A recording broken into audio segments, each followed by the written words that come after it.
Aujourd'hui, je voudrais parler d'une chose qui est très courante, c'est l'estime de soi, c'est-à-dire le regard ou l'appréciation qu'on porte sur soi-même. Et je suis vraiment choquée que jusqu'à présent, il y a encore beaucoup de sociétés qui traitent les femmes comme des ordures. Et des fois, ce ne sont pas seulement des sociétés, mais même nos amis, nos membres de famille, etc., etc. Et le pire, c'est que par conséquent, on a maintenant une faible estime de soi. Des fois, la faible estime de soi peut provenir des expériences qu'on a eues et nous affecter profondément. Et aujourd'hui, je voudrais vraiment vous encourager avec la parole de Dieu. Vous avez de la valeur. Vous êtes digne d'être apprécié. Vous êtes digne. Vous êtes belle.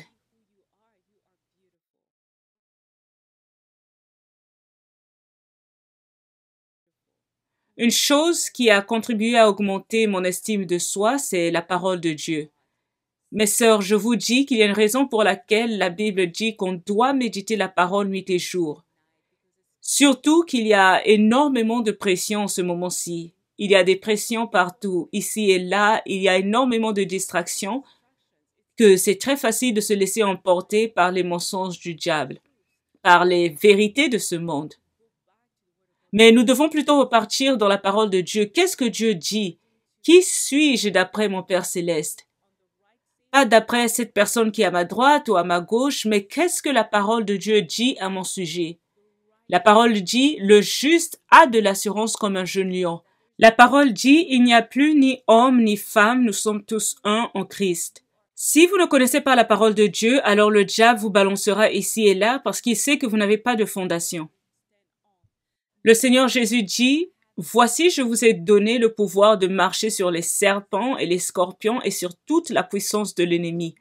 Ce qui veut dire que je peux vaincre mes ennemis spirituellement parce que je possède cette autorité. Une parole qui m'a vraiment encouragée récemment, c'est une parole que je connais bien. Mais récemment, j'ai été vivement encouragée en la lisant. Nous sommes en effet pour Dieu la bonne odeur de Christ parmi ceux qui sont sauvés et parmi ceux qui périssent. Aux uns une odeur de mort, donnant la mort, aux autres une odeur de vie, donnant la vie. Et j'aime la sincérité de Paul parce qu'il avait réalisé qu'on ne peut pas plaire à tout le monde. Pour certaines personnes, nous serons une odeur de mort et pour d'autres, nous serons une odeur de vie. Ce qui veut dire qu'il y a des gens qui vont nous aimer tandis que d'autres vont nous détester. Prenons l'exemple du Seigneur Jésus, la personne la plus juste au monde. Il y avait des gens qui le haïssaient. Donc, si vous êtes en train de chercher l'approbation de telle ou telle personne, si vous souhaitez que les gens vous aiment, ça ne va jamais arriver, mes sœurs. Écoutez la réalité de la parole de Dieu. Nous serons comme la mort pour certaines personnes et comme la vie pour d'autres. Les gens vont nous haïr, ils vont nous aimer. Même si vous avez un témoignage irréprochable, les gens trouveront toujours des fautes. Donc, au lieu de chercher l'approbation des hommes, moi je préfère vivre pour glorifier mon Père céleste parce que ma vérité vient de lui. Et cette estime de soi augmente quand on sait qui on est et à qui on appartient. Cette vérité devant Dieu et non devant les hommes.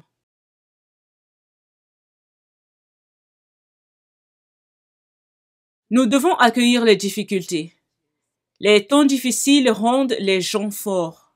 Mes sœurs, vous ne pouvez pas avoir une bonne santé si vous vous asseyez ou vous vous allongez toute la journée.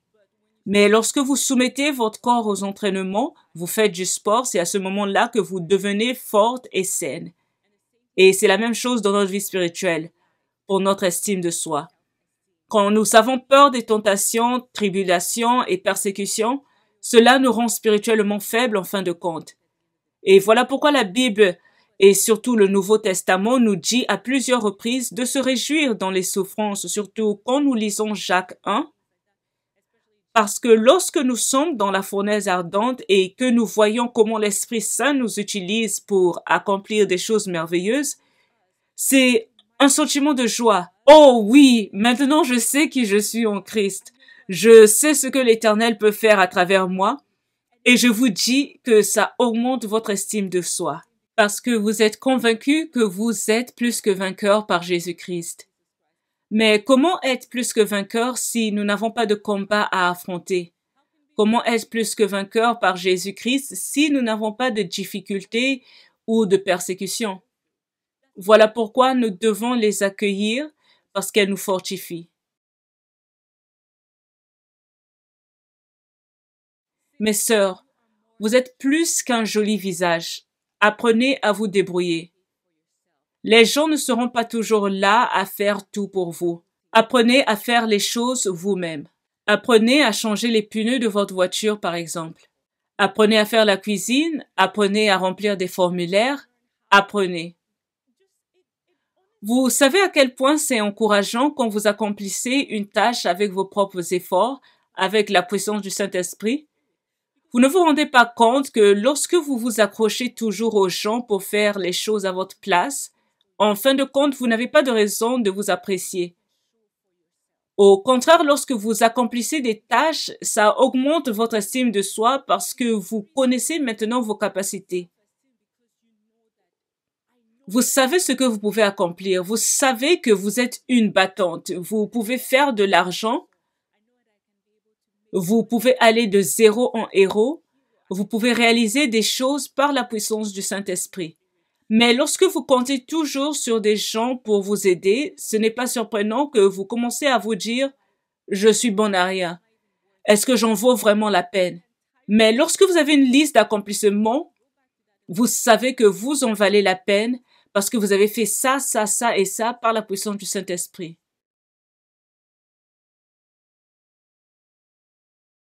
Vous n'allez pas toujours trouver un groupe de personnes positives qui va vous encourager ou être là pour vous. Je vous dis que dans les temps où nous vivons, c'est même difficile de trouver une seule bonne amie. Mais une chose que vous pouvez toujours trouver, ce sont des vidéos motivantes. Je ne parle pas de ces motivateurs qui font de grands discours d'encouragement. Ça vous excite pendant un moment, mais après vous êtes dégonflé.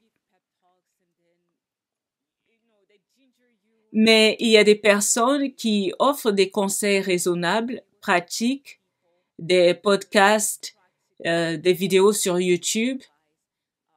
Il y a beaucoup de gens sur ces plateformes-là. Suivez leurs conseils tant qu'ils ne s'opposent pas à la parole de Dieu. Ok, mes sœurs, voilà quelques tips qui m'ont énormément aidé à augmenter mon estime de soi. Bien sûr que nous allons faire des erreurs dans la vie, et si vous tombez, relevez-vous. Nous allons faire des erreurs au boulot, à la maison, dans les endroits où nous allons, mais la pire des choses qu'on peut faire lorsqu'on tombe, c'est de rester là couché. Quand nous tombons, relevons-nous encore, encore et encore. Et des fois, ça peut être humiliant. Certaines erreurs nous font honte. Oh, si seulement j'aurais pu faire mieux. Et je vous en prie, ne vous injuriez pas quand ça arrive. Ne jamais, jamais, jamais, jamais vous injurier. Notre Père céleste ne nous insulte pas, donc nous aussi ne le faisons pas. Oui, nous avons commis une erreur, c'était humiliant. Levez-vous, tirez des leçons et continuez votre chemin. Et je peux vous dire que même hier, j'ai préparé des champignons. Je sais bien préparer les champignons, mais je sais pas comment j'ai oublié de nettoyer la tige des champignons. Et qu'est-ce qui s'est passé? La terre qui était collée aux tiges a ruiné la soupe que j'ai ensuite préparée. Et yeah. Et yeah, ces genres de choses peuvent arriver. On a commis l'erreur et on tire le sang et on se relève. Même si le monde entier vous traite de tous les noms à cause de vos erreurs, mes sœurs, rappelez-vous toujours, toujours que votre identité et votre importance ne proviennent pas des hommes, mais de Dieu.